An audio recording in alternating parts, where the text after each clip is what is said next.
مولانا صاحب، ایک صاحب کا سوال ہے کہ اگر کوئی شخص رمضان کے مہینے میں روزے نہ رکھے اور اس کا فدیہ ادا کر دے، بعد میں صحت یابی کے بعد کیا وہ روزے دوبارہ رکھ سکتا ہے یا نہیں؟ اللہ تعالیٰ نے قرآن مجید میں فدیہ کا ذکر کر کے نا بعد میں کہا وان تصوموا خیر لکم، اگر تم فدیہ بھی دو اور پھر روزے رکھو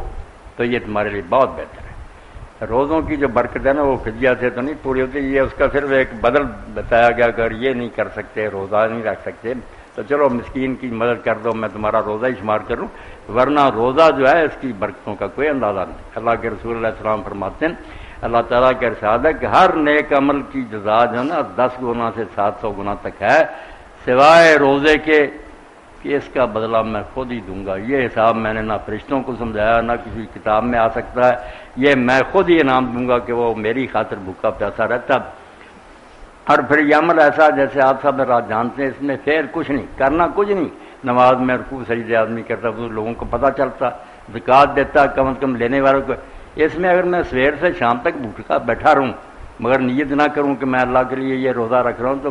فاقہ ہوگا، روزہ نہیں ہوگا۔ روزہ ایک ایسی عبادت ہے جس میں ریا کا کوئی دخل نہیں، اس میں کیا دکھانا،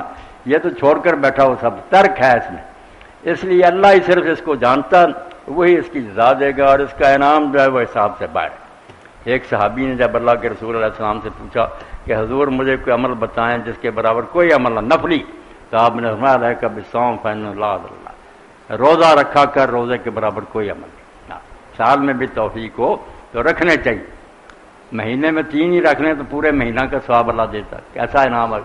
کہ 3 ہے تو 10 گنا ہوگی، 30 بن گئے ہاں۔ اس لیے 3 روزے رکھ لیں، اکٹھے رکھ لیں، 13، 14، 15 کو ایام 20 کہ چاند جب بہت روشن ہوتا،